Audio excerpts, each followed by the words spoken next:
Assalamualaikum warahmatullahi wabarakatuh.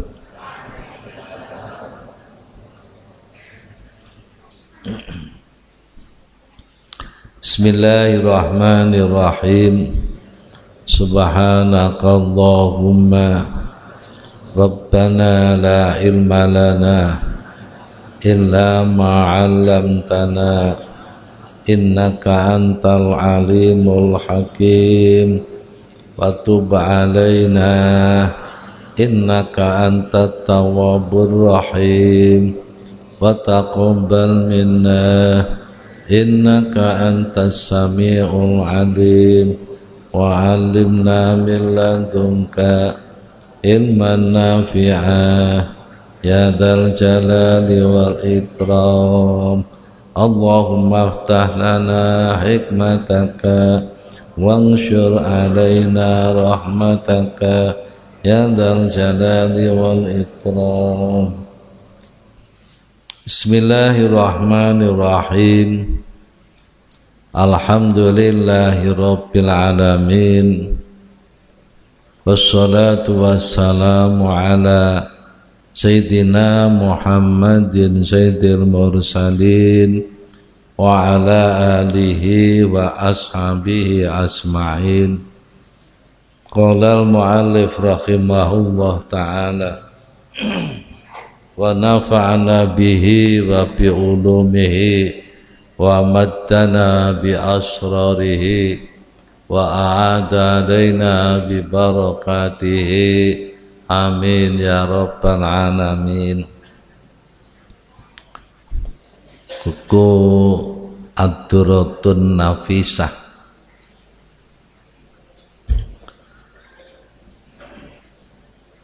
halaman 5.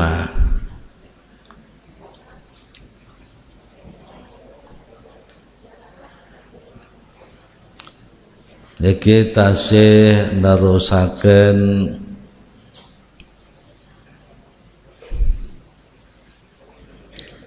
hikmah yang keempat.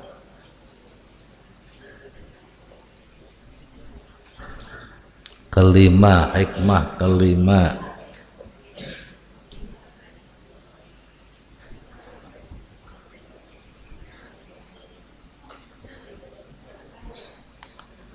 Medendeng golek rezeki yang sudah ditanggung, akan tapi teledor melakukan apa yang dituntut, menunjukkan bahwa mata hati buta.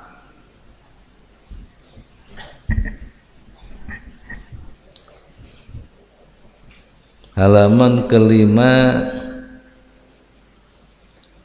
Segala sesuatu yang telah ditanggung untukmu dan sesuatu yang dibebankan padamu, itu kesemuanya terkumpul dalam kata-kata Asy-Syaikh Sahal bin Abdillah At-Tustari radhiyallahu anhu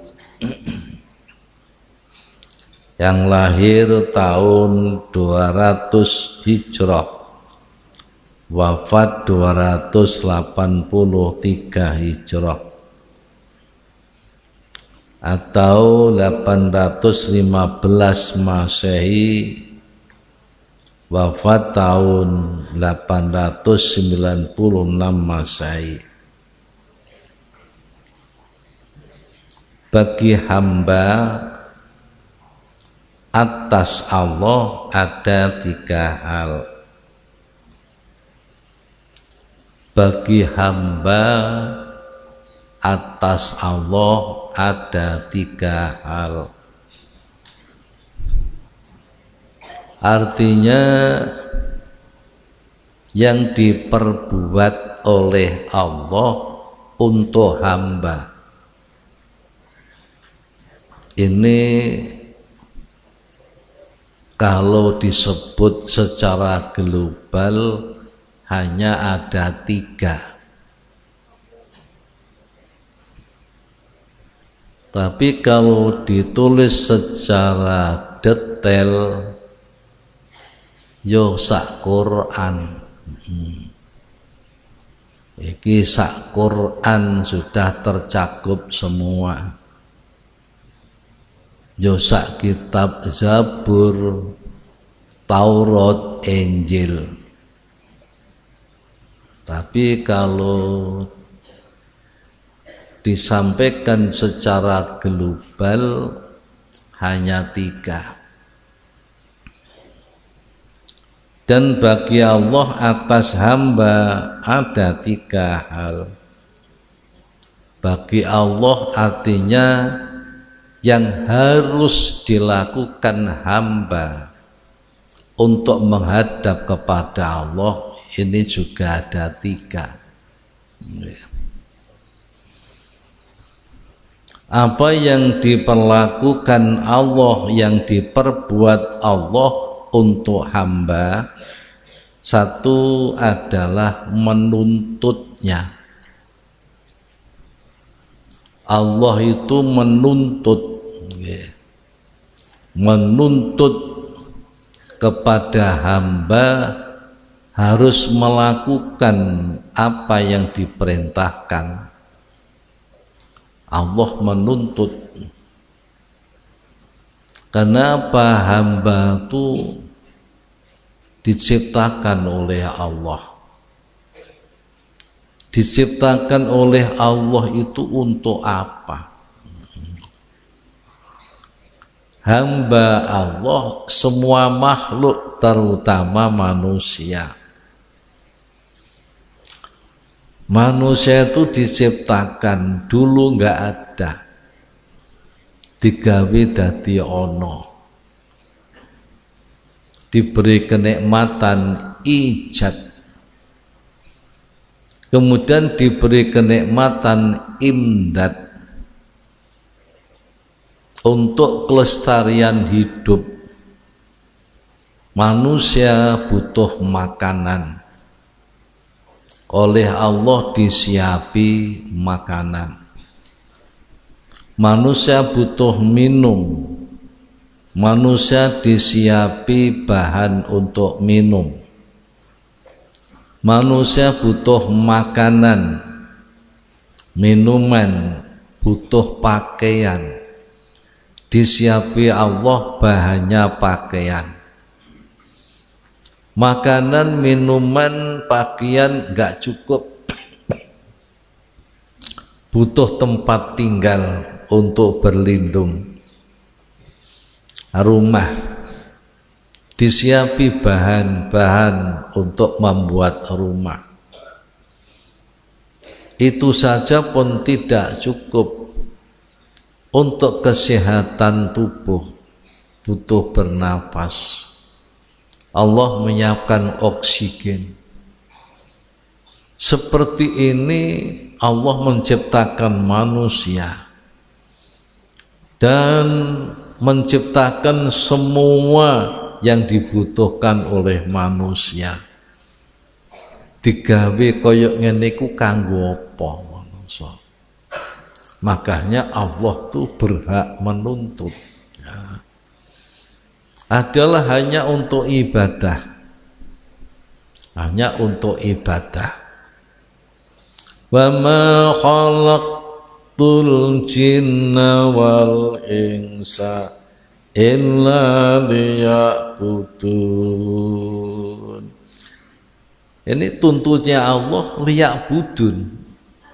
Ini manusia dituntut oleh Allah untuk beribadah. Berbapak surat Ad-Dariyat ayat 56. Dituntut untuk ibadah. Ini segala sesuatu di dunia itu untuk manusia, untuk jin. Sampai pun wingi kula terangaken malaikat digawe ku ya untuk melayani manusia. Semuanya untuk manusia. Nah, ini Allah menuntut kepada hamba dituntut untuk beribadah. Itu namanya tuntutan. Bapak, jika manusia menyimpang dari tuntutan, maka nanti akan ada pembalasan yang berat dari Allah Subhanahu wa ta'ala. Yang kedua, Allah menentukan ajal. Allah menentukan ajal. Batas waktu hidup ini ditentukan Allah. Manusia enggak tahu, jin enggak tahu, semua binatang pun enggak tahu ajalnya habis kapan, enggak tahu. Ini Allah yang menentukan. Oleh karena Allah yang menentukan, maka manusia harus selalu berhati-hati, selalu menggunakan waktu hidup ini sebaik-baiknya. Nah, agar supaya cukup bekal untuk menghadap kepada Allah. Karena ajal ditentukan oleh Allah. Bapak wong gak ngerti, kadang seneng-seneng ternyata mati, gak aruh. Bapak seneng-seneng zamane Khalifah Ma'mun, ana wong dadi manten bareng kumpul ambek sing wedok mati, sing lanang mati. Kemudian dinikahkan lagi suami yang kedua, gak ngerti, bareng kumpul sing wedok mati maneh. Nah, dinikahkan yang ketiga, kumpul sing wedok mati maneh. Iku jerono upasi bae. Ini ajal nggak tahu. Seandainya tahu ajal, ya ora gelem nikah wong iku. Wong berturut-turut suami mati, malam pertama mati, nikah lagi malam pertama mati lagi. Malah putrane Luqman Al-Hakim, putrane Luqman Al-Hakim niki malah menikahi wanita yang sudah 9 suami, setiap malam pertama mati, malam pertama mati, sampai 9 suami. Kemudian dinikah oleh Saron. Saron ini putranya Luqman Al-Hakim. Karena Saron punya pengawal yang awas, yang tahu, akhirnya ketika nikah dengan Saron tidak ada persoalan apa-apa. Ini gak ruh. Belum Bapak, di zaman yang awal, zaman awal itu zaman sebelum Rasulullah Shallallahu Alaihi Wasallam. Nek zaman Rasulullah yang awal itu adalah pada abad yang pertama. Kalau zamanil awal itu artinya orang dulu, sebelum Kanjeng Nabi Muhammad Sallallahu Alaihi Wasallam.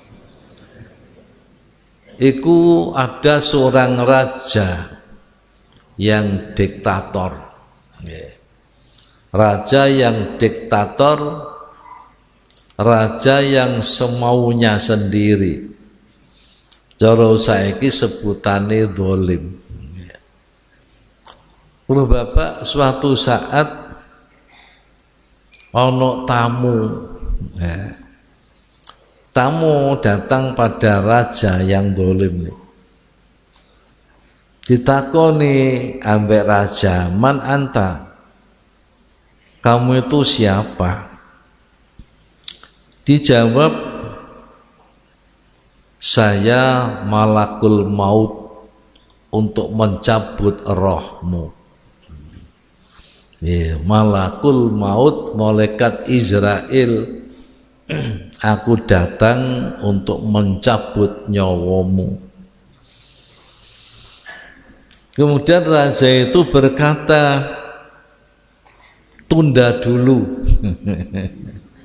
Tunda dulu sampai 7 tahun,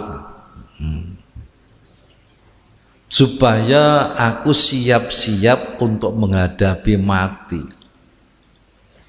Bro bapak, nek awake dhewe iso ngene ya penak.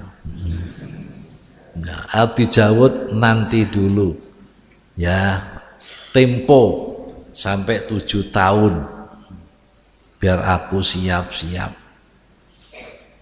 Bro bapak, hakikatnya ajal apa bisa diundur? Gak bisa. Idza jaa ajaluhum la yastakhiruna sa'ataw wa la yastaqdimun. Ajal itu kalau sudah datang gak bisa diajukan, ya gak bisa diundur, gak bisa. Dan ini kok minta diundur kok pareng mbek Gusti Allah. Itu hakikatnya yang pengunduran ini. Pada waktu datang yang pertama itu peringatan. Peringatan. Aku datang untuk mencabut rohmu. Datang yang pertama ini peringatan. Nah, kemudian saya minta ditunda 7 tahun. Kemudian Allah menunda kematiannya 7 tahun. Ini hakikat ajalnya ya masih kurang 7 tahun itu. Bro bapak, niki sak temene memberi pelajaran. Datang kula panjenengan. Di peringatan-peringatan itu sudah lama, tapi belum sampai pada ajal. Ajal kita tidak tahu. Di raja ini juga nggak tahu. 7 tahun itu bulannya apa ya nggak tahu, harinya apa nggak tahu, tepatnya jam berapa juga nggak tahu. Kok awake dhewe mboten duwe peringatan nggih Yai? Diwehi. Peringatane brengos sampean mulai ana putih-putih. Jenggot mulai putih. Nggih. Untune mulai copot. Kupingnya gembrebet. Ini adalah surat malaikat Israel. Ini peringatan sama dengan ini. Ya mung wae Israel ini menampakkan diri untuk umat Muhammad enggak. Malaikat Israel niki para bapak masuk macak wong sing ganteng. Nalika diutus Gusti Allah akan mencabut roh Rasulullah sallallahu alaihi wasallam. Awakmu maca sing ganteng, sing luwes. Upama wedok nyawang iku ya demen. Upama wong lanang nyawang ya demen. Dadi nek disawang wong lanang kaya wedok, nek disawang wedok kaya lanang, luwes. Nggih. Niku mun macak ganteng mengetuk pintu, nggih. Fatimah buka pintu. Siapa Fatimah? Mun kula kandhane Kanjeng Nabi sibuk dalam sakitnya. Piyambake mesa mawon badhe kepanggih. Kaya apa wonge weten kuwandeng ya Rasulullah. Tapi kula ningali kok mengkorok. Wong tian niku gandeng tapi kok mengkorok, gemeter. Kanjeng Nabi ngerti nek niku Israil.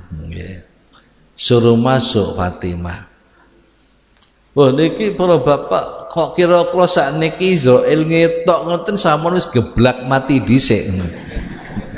Ora usah dijabut mati dhisik. Iki para bapak peringatan. Jadi seorang raja didatangi yang pertama ini peringatan. Siapa kamu? Malaikat pencabut nyawa. Aku datang untuk mencabut rohmu. Tunda dulu ya, tunda dulu 7 tahun.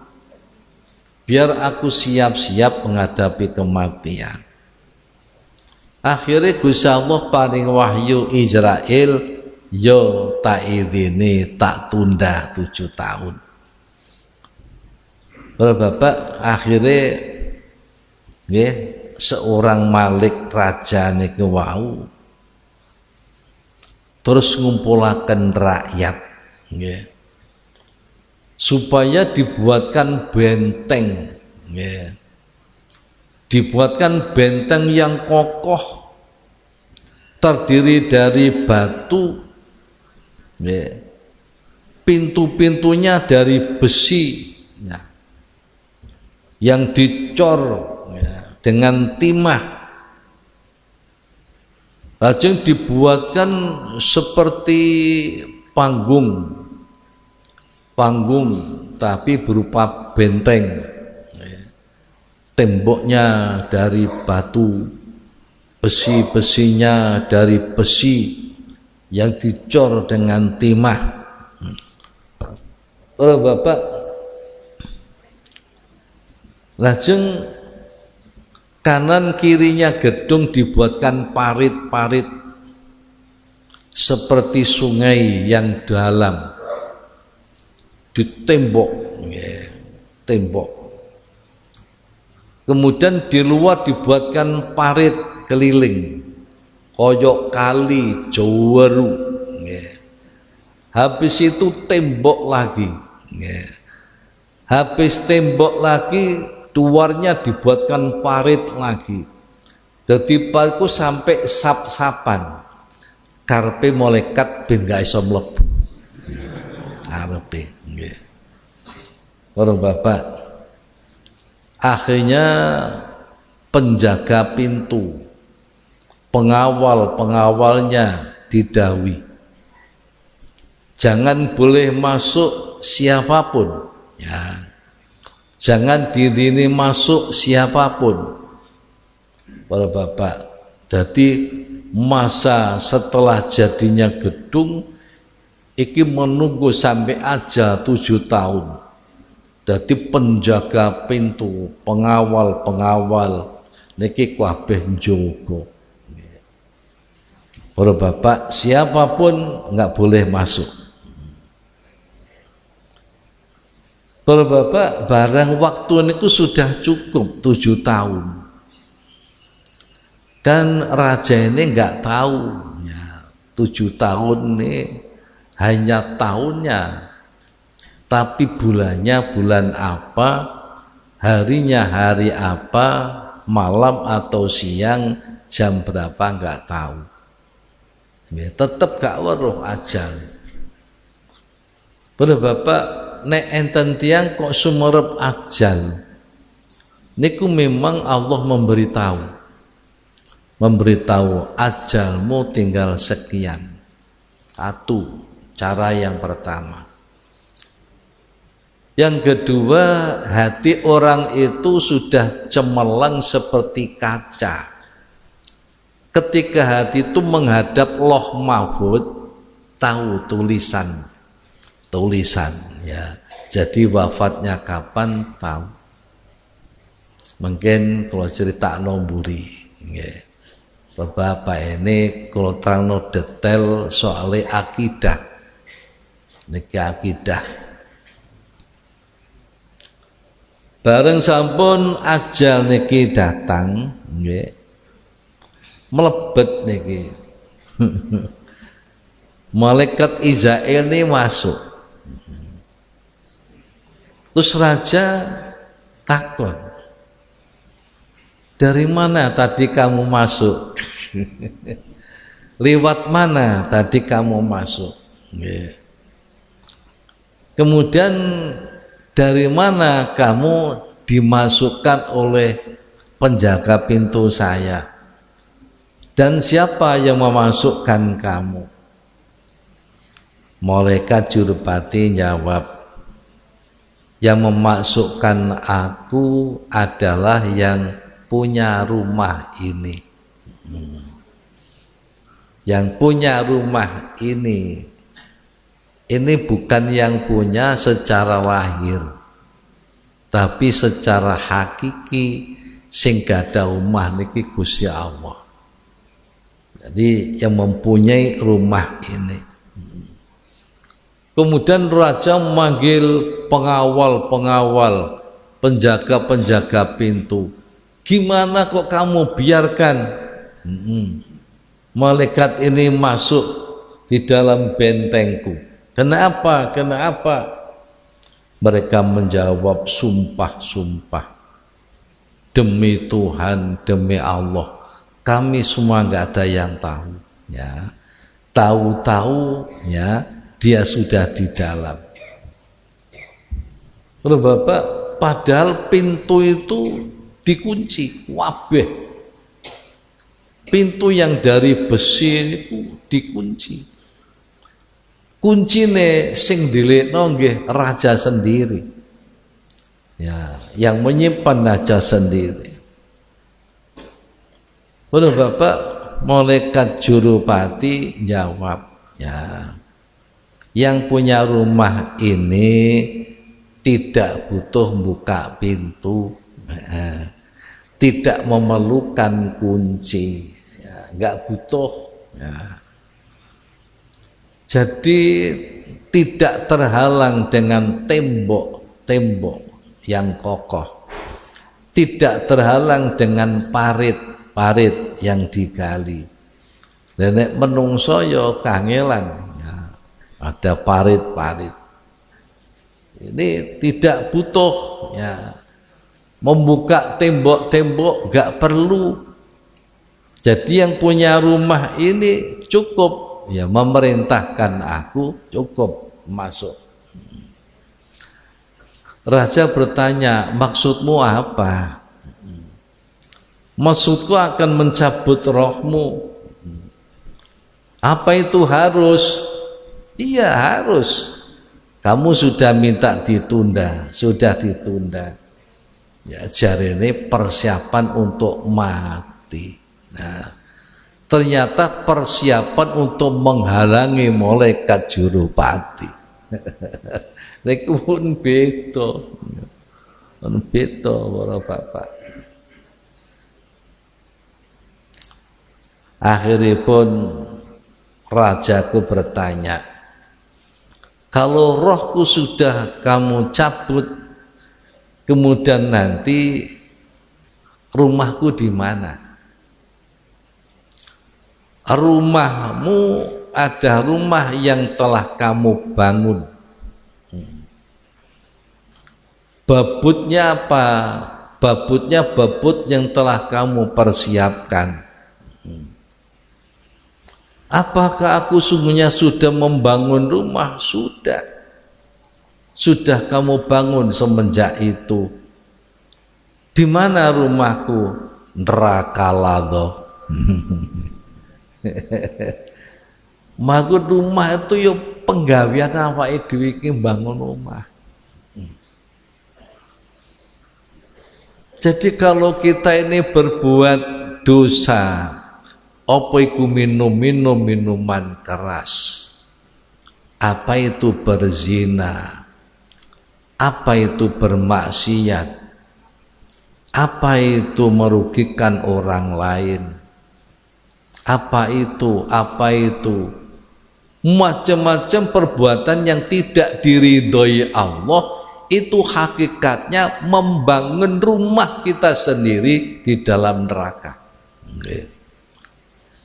Bapak, ojo dianggap iku seneng-seneng. Tapi kalau kita diperintah oleh Allah, dituntut untuk mengaji, kita mengaji. Kita dituntut untuk ibadah, kita ibadah. Dituntut untuk sholat berjamaah, kita sholat berjamaah. Dituntut apapun yang diridhoi oleh Allah, kita melakukan. Itu hakikatnya kita membangun rumah di surga. Kita bangun-bangun sendiri. Tergantung yang kita bangun itu yang mana. Al-mautu babun wa kullun nasi dakhiluhu. Ya laita syi'riya ba'dal mauti madaru. Faddaru jannatu khuldin in amil tabima yardal ilahu wa in allafta fannaru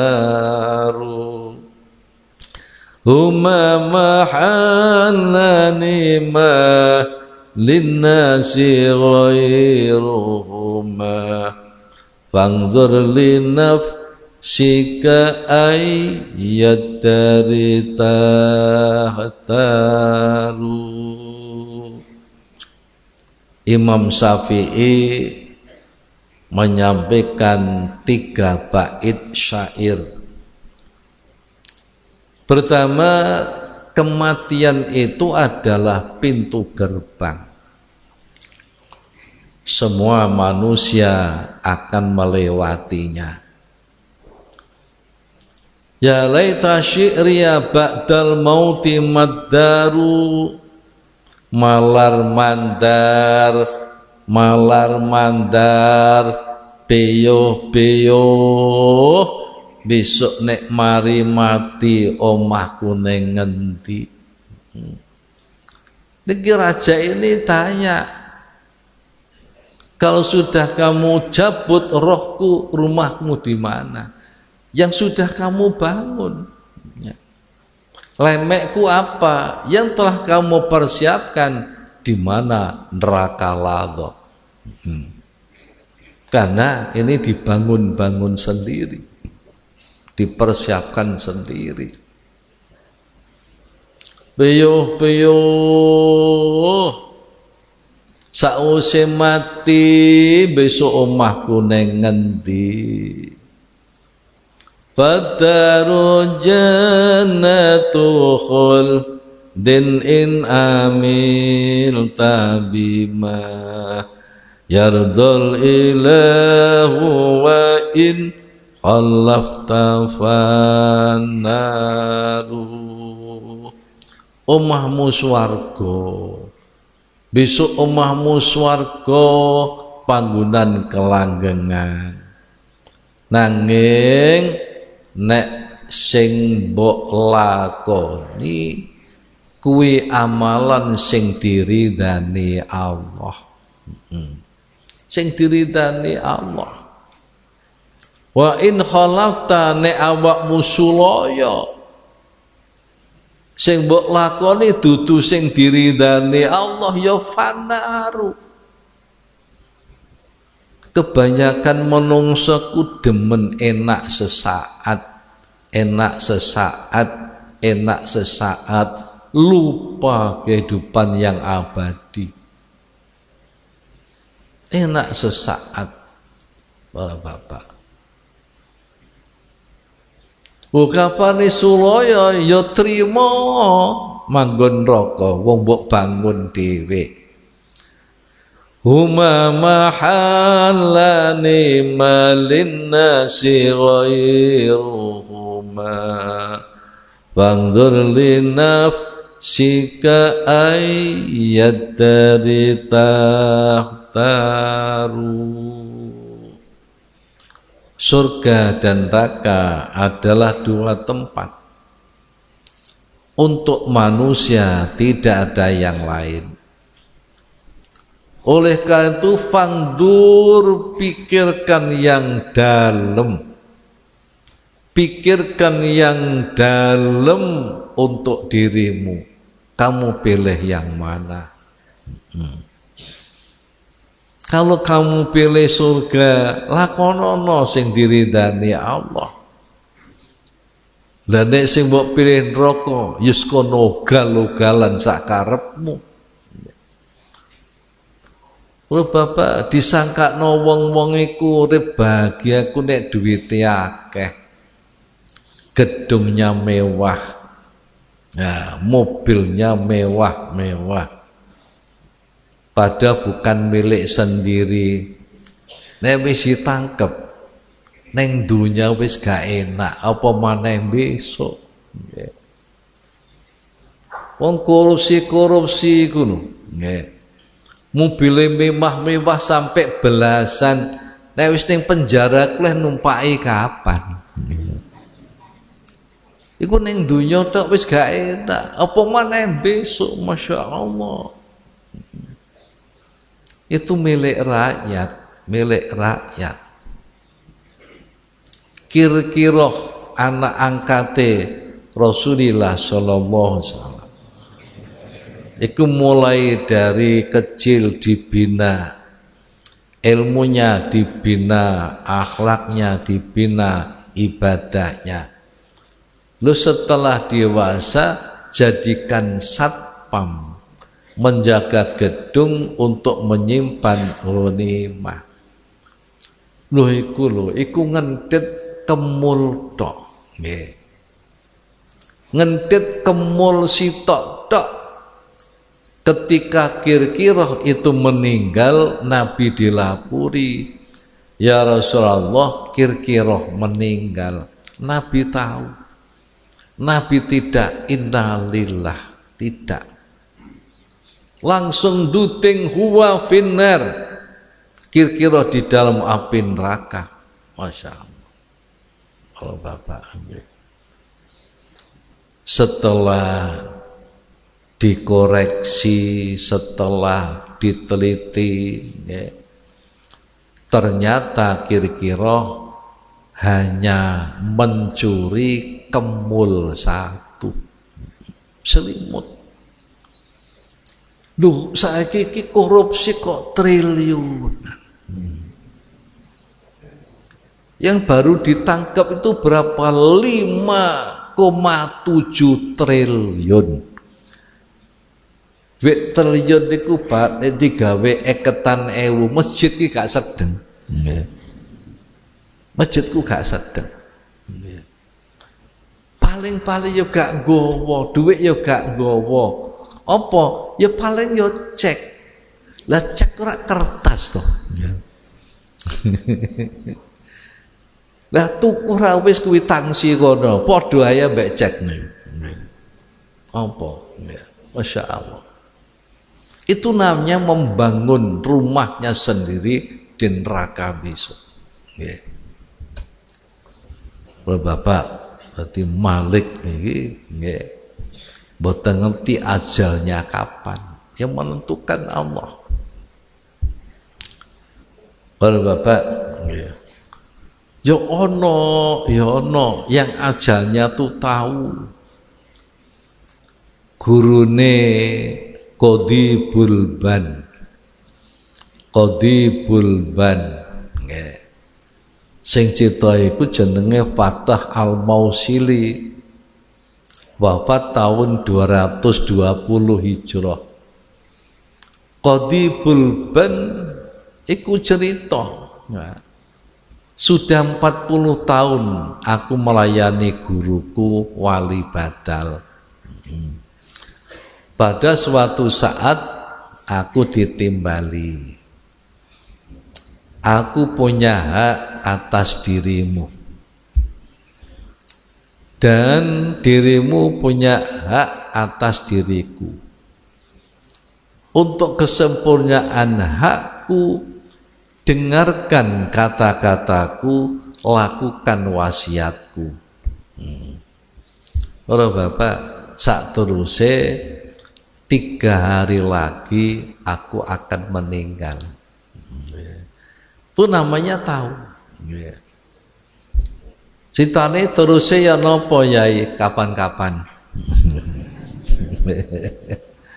3 hari lagi. Nah, iki para bapak citane panjang soalnya. Saiki sing penting sing diomong saiki ajal.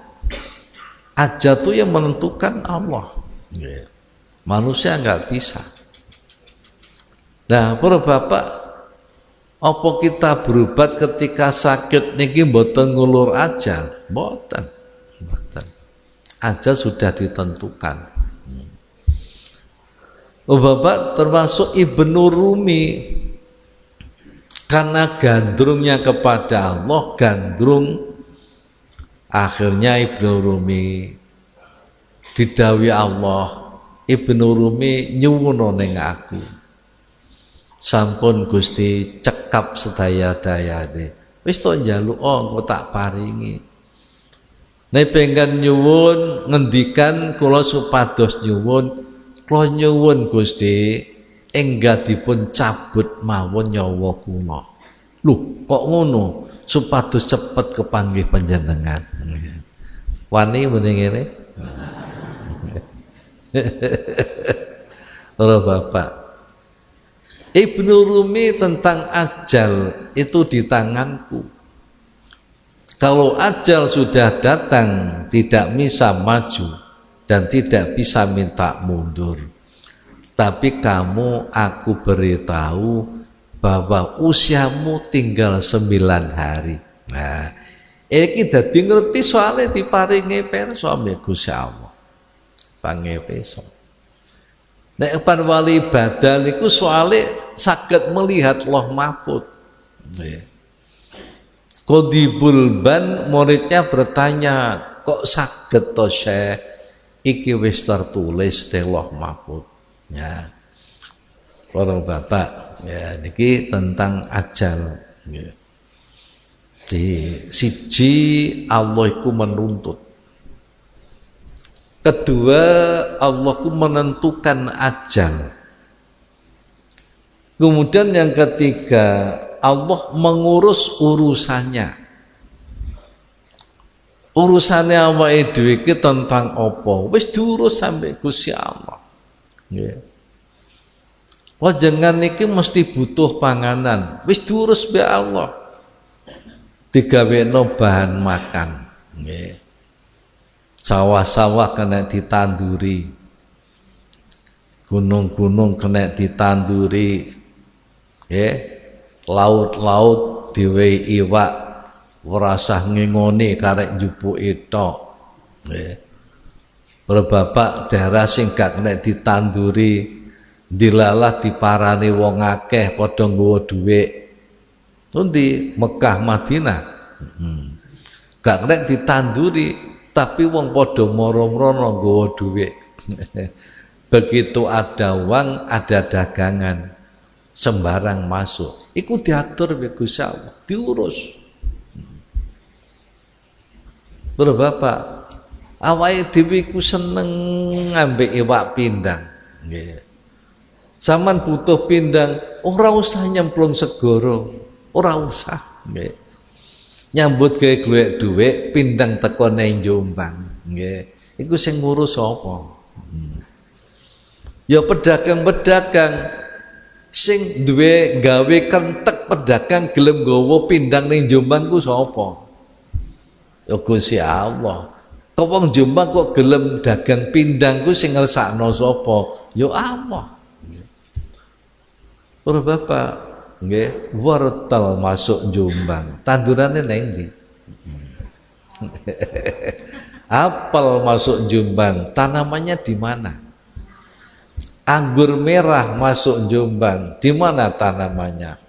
Anggur hijau masuk Jombang, sembarang masuk Jombang. Iku sing gawe sapa? Allah. Daerah mana? Luar negeri masuk. Iku Allah ngatur. Nggih. Mergo wong Jombang ku kudu ya butuhne tomat, Ya butuhne wortel. Niki diatur mbek Gusti Allah. Para bapak, sampai pembagian niku dulu sampai Gusti Allah. Nggih.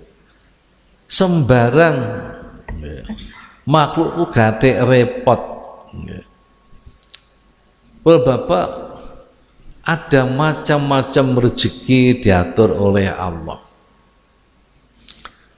Perkara kuwabeh makhluk Allah ku butuh sego, ora kabeh.